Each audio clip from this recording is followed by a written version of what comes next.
Sayang kumbang mencari makan, terbang seiring di tepi kali. Selamat datang kami ucapkan moga diiringi restu ilahi. Assalamualaikum warahmatullahi wabarakatuh.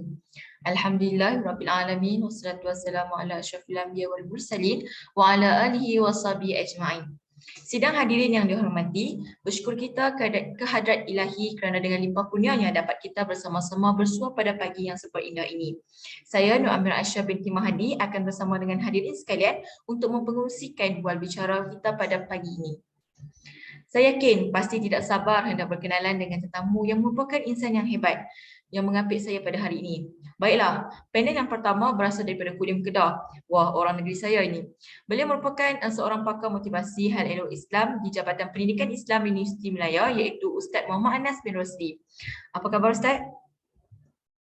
Alhamdulillah sihat. Alhamdulillah. Seterusnya, wah manis senyuman pasti memikat hati yang memandang. Selamat datang. Selamat datang Ustazah Nur Fitriah Insyirah binti Fauzi yang merupakan seorang tenaga pengajar di Institut Pendidikan Guru Kampus Darul Aman. Apa khabar Ustazah?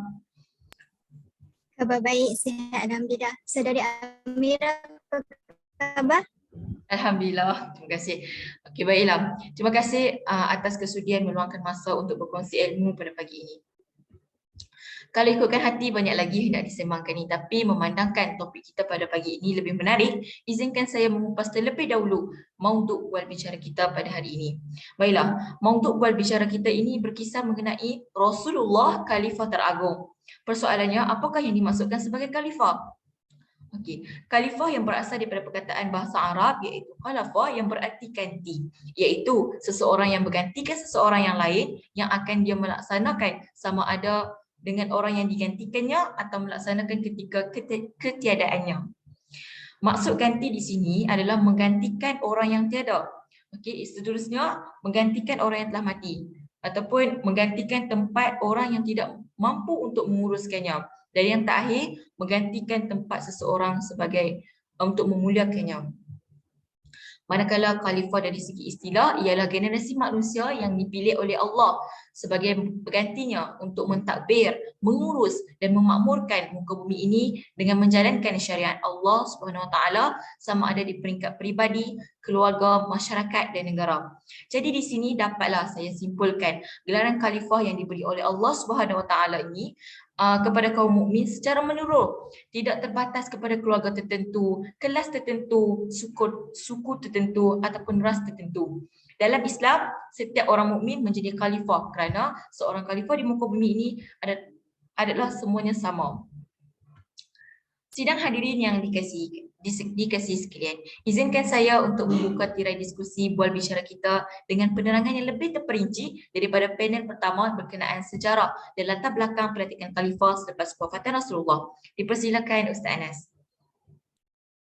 Terima kasih diucapkan kepada saudari moderator kita pada hari ini. Baiklah, menjurus kepada persoalan ataupun topik yang akan saya bahaskan mengenai sejarah Khulafa' Ar-Rasyidin. Seperti mana kita sedia maklum bahawa khulafa' yang pertama ataupun khalifah yang pertama selepas kewafatan Nabi Muhammad adalah Sayyidina Abu Bakar, dan kemudiannya Sayyidina Umar, dan seterusnya Sayyidina Uthman, dan terakhir ialah Sayyidina Ali. Baiklah, saya akan membicarakan dengan lebih khusus, dengan lebih terperinci satu persatu khalifah, bermula dengan khalifah Sayyidina Abu Bakar. Selepas kewafatan Nabi Muhammad SAW, sebuah majlis yang dihadiri oleh golongan Ansar dan Muhajirin ditubuhkan untuk melantik seorang khalifah bagi memimpin umat Islam. Hasil daripada itu, Abu Bakar dilantik dan menjadi khalifah pertama umat Islam. Pelantikan Abu Bakar mendapat tentangan daripada beberapa orang yang ingin melantik Ali bin Abi Talib sebagai khalifah. Antaranya ialah golongan Khawarij. Tentangan itu amatlah dahsyat selepas Ali bin Abi Talib membai'ahkan Abu Bakar. Bermaksud di sini, tentangan yang dahsyat ini berakhir setelah Sayyidina Ali sendiri mengiktiraf Sayyidina Abu Bakar untuk menjadi khalifah.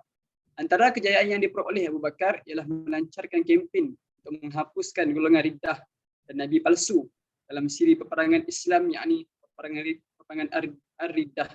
Pengumpulan Al-Quran dan berjaya menawan beberapa kawasan Empire Parsi dan Byzantine. dan akhirnya beliau wafat pada tahun 634 Masihi. Semasa pemerintahan Sayyidina Abu Bakar yang singkat, Sayyidina Umar merupakan penasihat Sayyidina Abu Bakar. Sayyidina Abu Bakar mencalonkan Umar sebagai penggantinya sebelum kematiannya pada tahun 634 Masihi. Dengan itu, Umar menjadi khalifah kedua umat Islam. Semasa pemerintahan Sayyidina Umar, Empayar Islam berkembang dengan pesat, berjaya menawan Mesopotamia dan sebahagian kawasan Parsi dari Empayar Parsi, bermaksud menamatkan Empayar Parsi yang agung dan menawan Mesir, Palestin, Syria, Afrika Timur dan Armenia daripada Byzantin. Pada tahun 634 Masihi, lepas pengepungan Baitul Muqaddis yang agak lama, tentera Islam berjaya menakluk kota tersebut. Ini menunjukkan bahawa Islam itu telah berjaya, telah berkembang dengan pesat. Sayyidina Umar banyak melakukan perubahan terhadap sistem pemerintahan Islam, seperti menubuhkan pentadbiran yang baru di kawasan yang baru ditakluk. Ini supaya memastikan pentadbiran di kawasan tersebut berjalan dengan lancar tanpa menghadapi sebarang masalah. Dan memberi upah kepada tentera serta membuat jadual giliran bertugas, mewujudkan pejabat pos untuk surat menyurat, menyelaraskan aliran sungai untuk tujuan pertanian dan melantikkan panglima-panglima perang yang berkebolehan. Kota Basrah dan Kufah juga dibina semasa pemerintahannya. Akhirnya Sayyidina Umar wafat pada tahun 644 Masihi selepas dibunuh oleh seorang hamba Parsi yang bernama Abu Du'ah. Ini menunjukkan bahawa legasi Islam semakin berkembang, menunjukkan berlakunya perubahan dari segi faktor pentadbiran dan berbagailah. Seterusnya, selepas Sayyidina Umar, diteruskan legasi Khalifah Ar-Rashidi ini dengan Sayyidina Uthman bin Affan.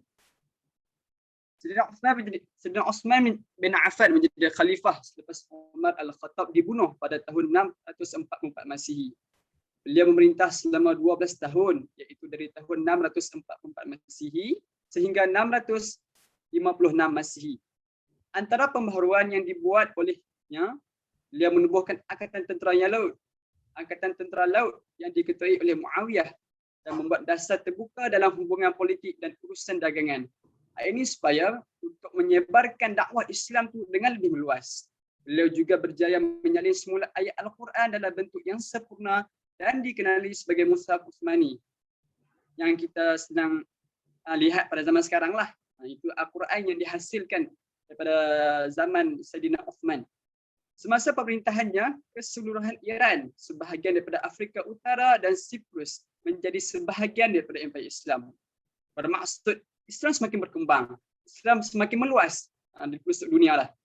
Dan akhirnya Sayyidina Uthman wafat pada tahun 656 akibat dibunuh juga oleh pemberontak yang tidak puas hati dengan pemerintahannya.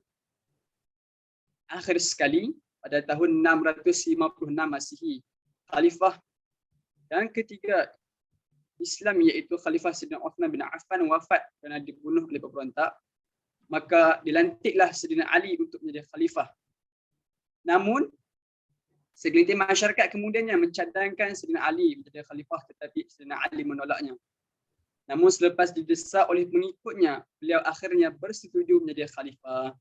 Ketika pemerintahan Sayyidina Ali, telah terjadi dua perang saudara di kalangan umat Islam, iaitu Perang Jamal ataupun lebih dikenali sebagai Perang Unta, antara tentera pemimpin Sayyidina Ali dengan pengikut Sayyidatina Aisyah binti Abu Bakar.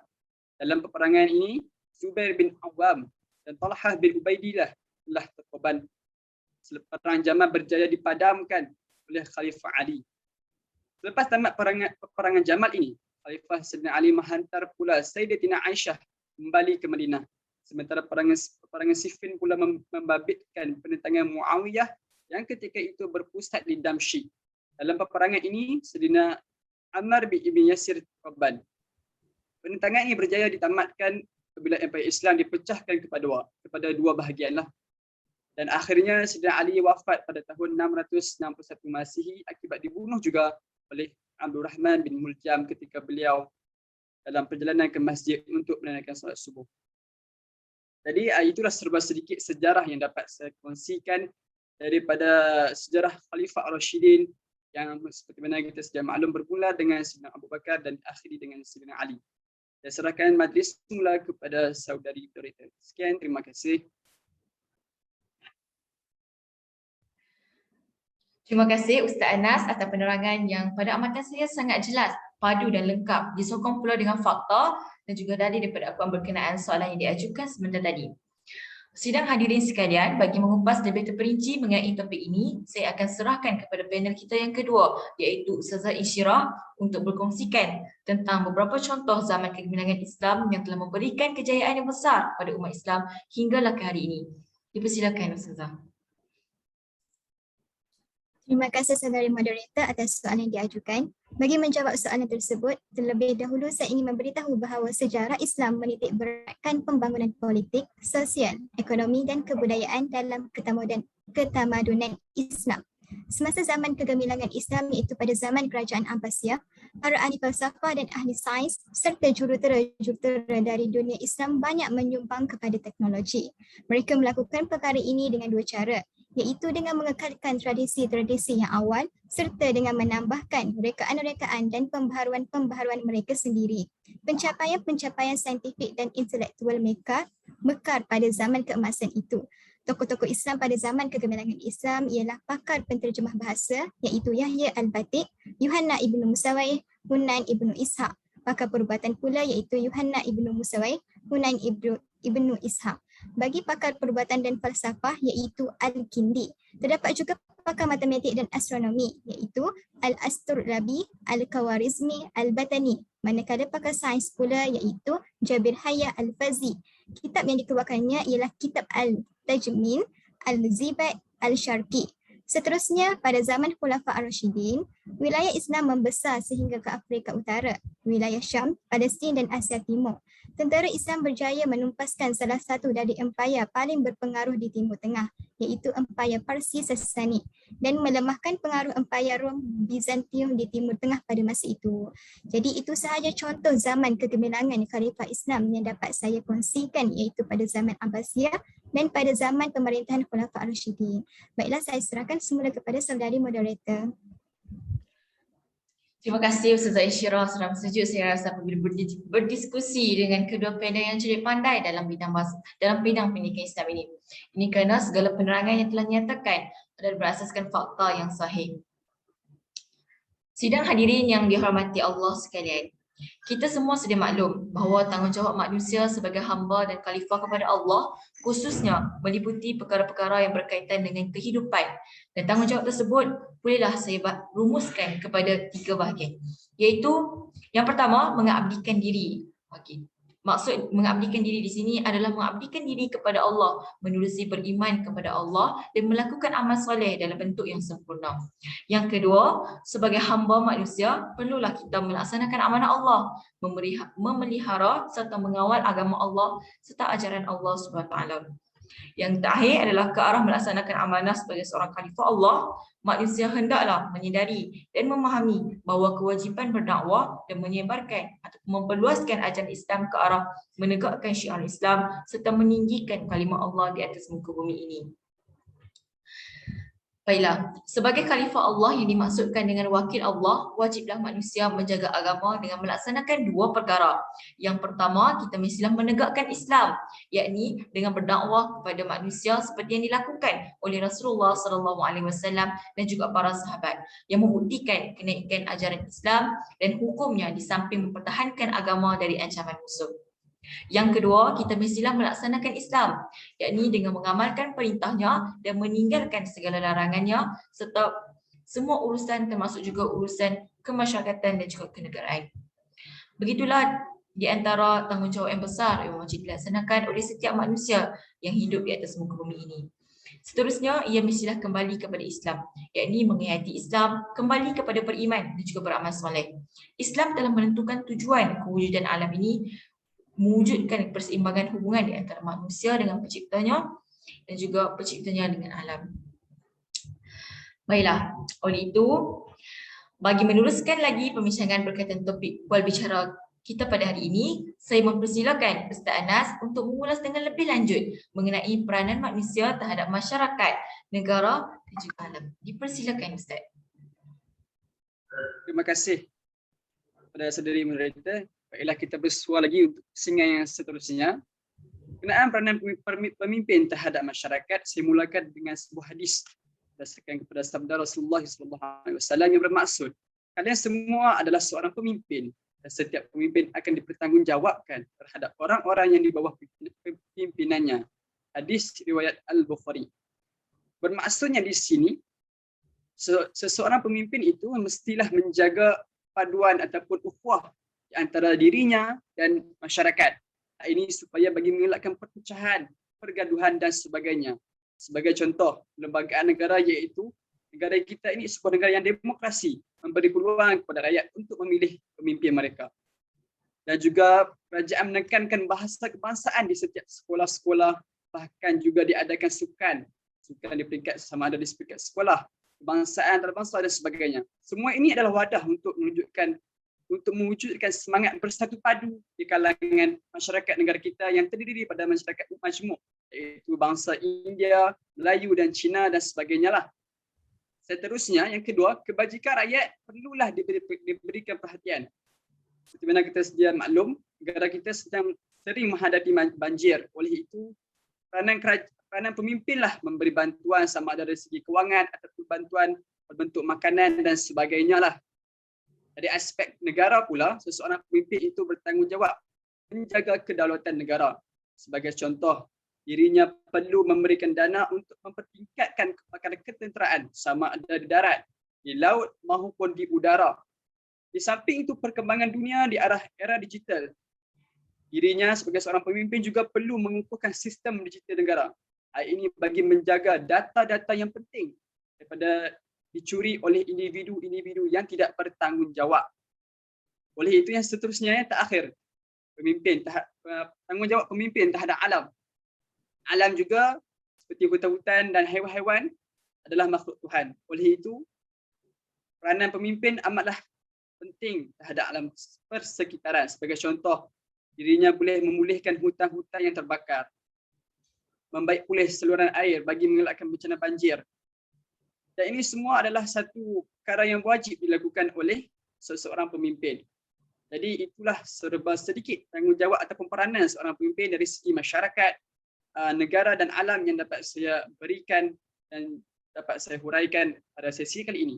Saya teruskan, saya serahkan majlis semula kepada saudari moderator. Terima kasih Ustaz Anas atas penerangan yang sangat jelas serta menjawab persoalan yang diajukan sebentar tadi. Baiklah Ustazah Insyirah, sebentar tadi Ustaz Anas telah menerangkan tentang peranan manusia sebagai seorang khalifah terhadap masyarakat, negara dan juga alam.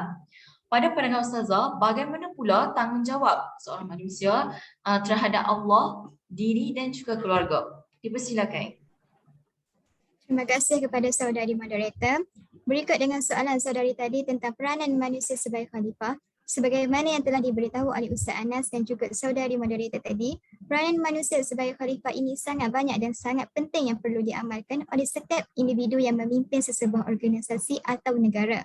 Setiap manusia mempunyai tanggungjawabnya yang tersendiri, khususnya bagi orang Islam, iaitu tanggungjawab terhadap Allah SWT yang diasaskan terlebih dahulu dengan akidah dan keimanan. Apabila tugas menyeru kepada Islam dilakukan secara meluas dan menyeluruh dan dapat memberi kesedaran dan keinsafan, nescaya akan dapat mewujudkan manusia yang faham akan tanggungjawab dan menjadi manusia yang bertanggungjawab.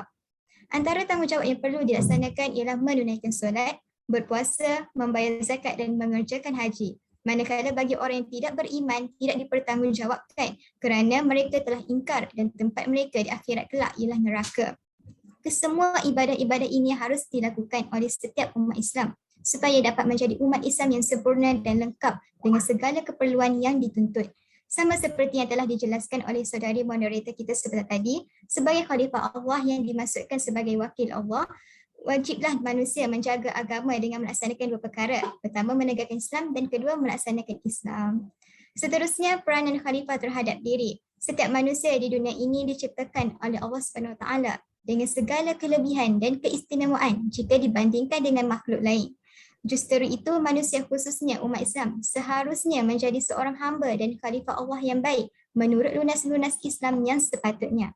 Dalam hal ini, ilmu memainkan peranan yang sangat penting dalam memantapkan diri untuk menjadi hamba dan khalifah Allah SWT di muka bumi ini.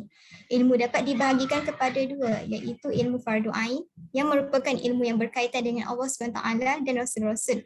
Ilmu ini perlu didalami supaya mendapat kesempurnaan di dalam hubungan antara hamba dan penciptanya.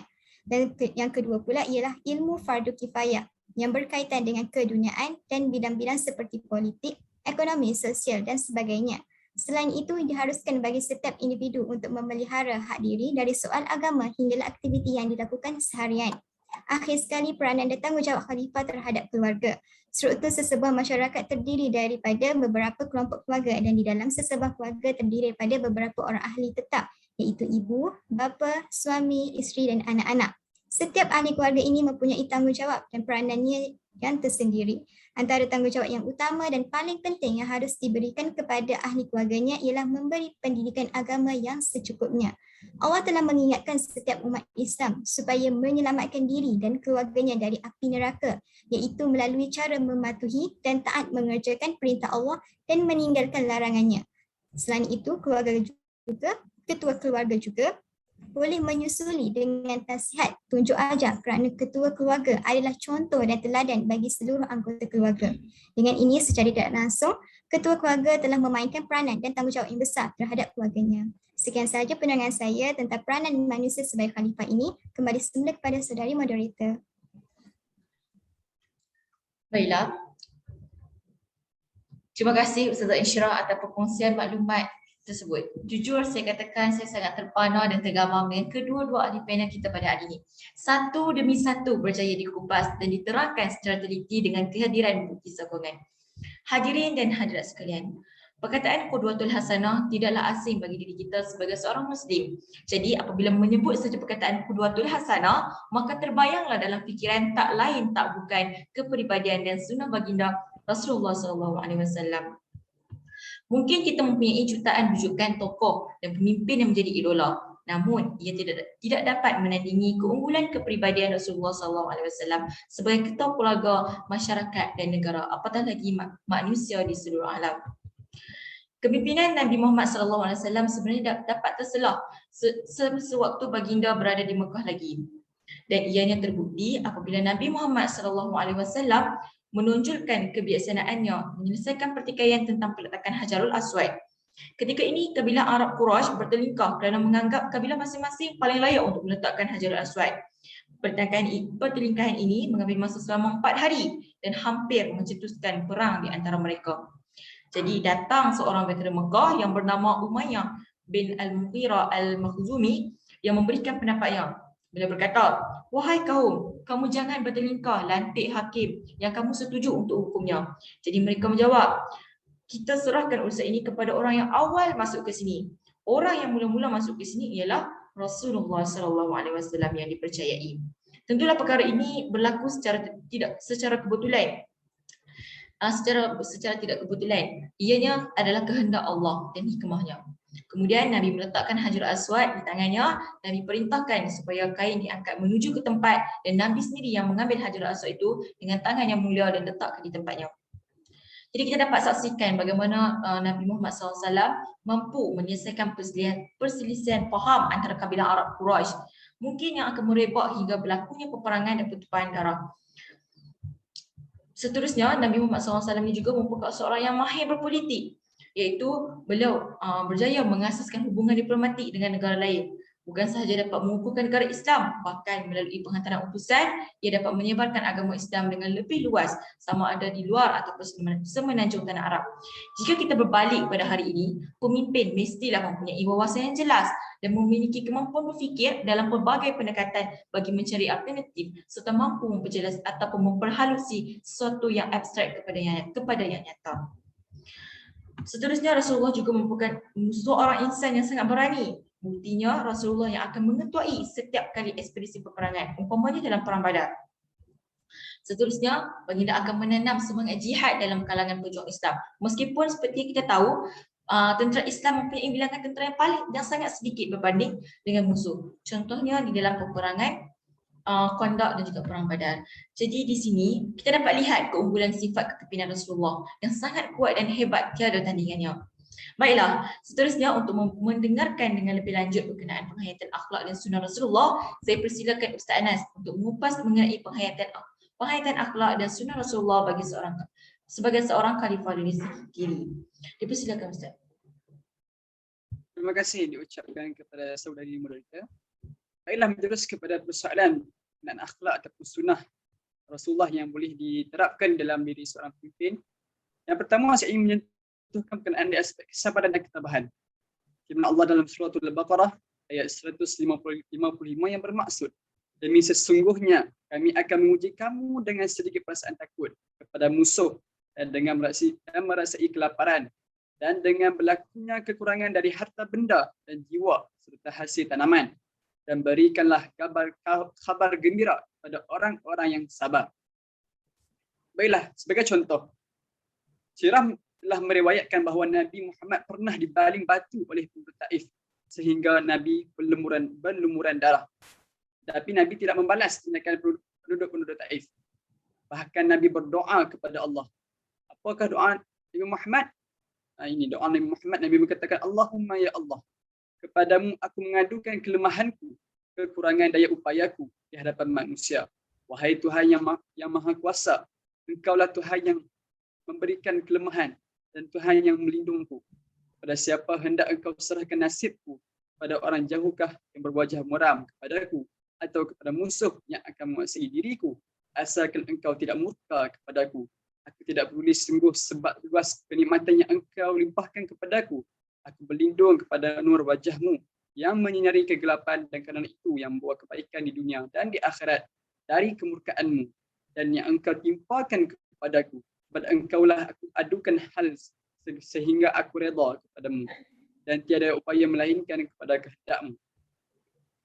Bahkan ketika itu, terdapat malaikat-malaikat yang menjaga bukit di sekitar kawasan Taif meminta izin kepada Nabi Muhammad untuk membalikkan gunung ke atas pulau Taif. Tetapi Nabi berkata, walaupun mereka menolak ajaran Islam, aku berharap dengan kehendak Allah, keturunan mereka pada suatu saat nanti akan menyembah Allah dan beribadah kepadanya. Nabi bahkan berdoa yang bermaksud, ya Allah, berikanlah petunjuk kepada kaumku, sesungguhnya mereka tidak mengetahui. Dan pada akhirnya, penduduk Taif itu sendiri datang dengan penuh kerelaan memeluk Islam. Jadi pemimpin perlu sabar dan banyak menahan kesabaran daripada marah. Sebab pemimpin ini pasti mempunyai pembangkang. Pihak pembangkang akan sentiasa memberi tumahan, ejekan dan sebagainya lah untuk menjatuhkan pemimpin-pemimpin. Jadi kesabaran dan ketabahan ini perlu diaplikasikan di dalam diri seorang pemimpin. Seterusnya, sifat Nabi yang suka berzikir ataupun yang sentiasa berzikir adalah contoh yang perlu dicontohi oleh pemimpin-pemimpin kita.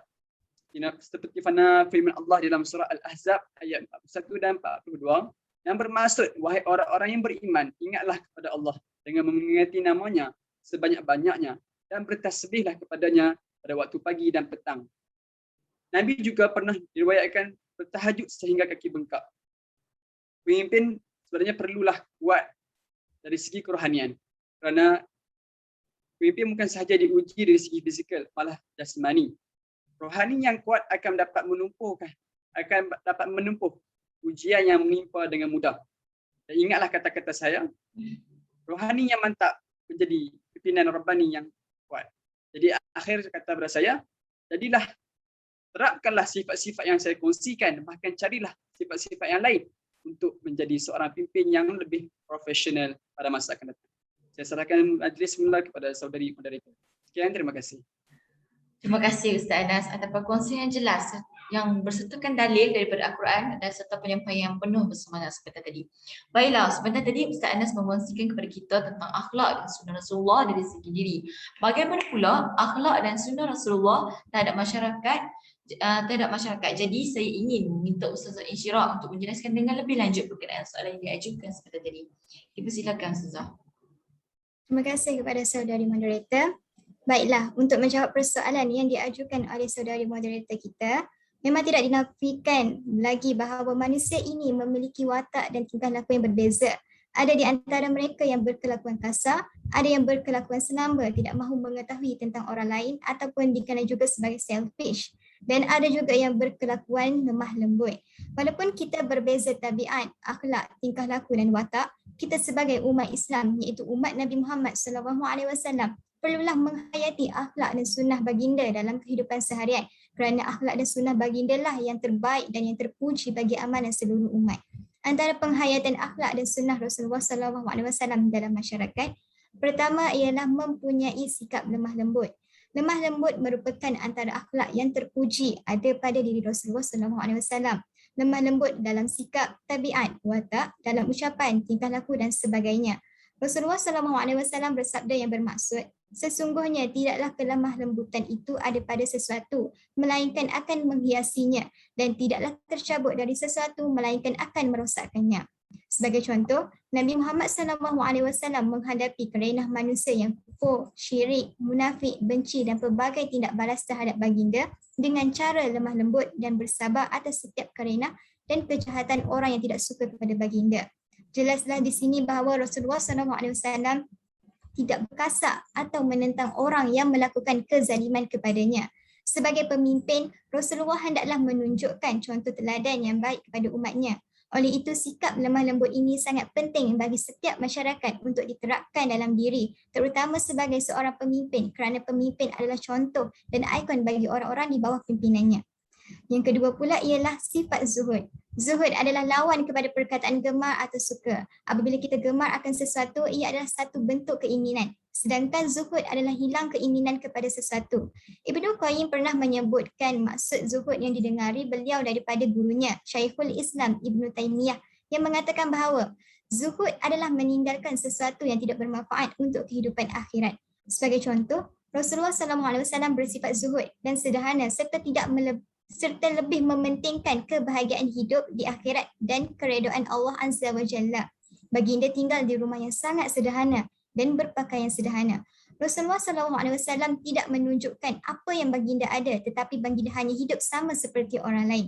Bahkan masyarakat masa kini hidup dengan budaya materialisme yang lebih mengutamakan keinginan untuk mengejar kebendaan dunia dan suka mempamerkan kemewahan hidup mereka.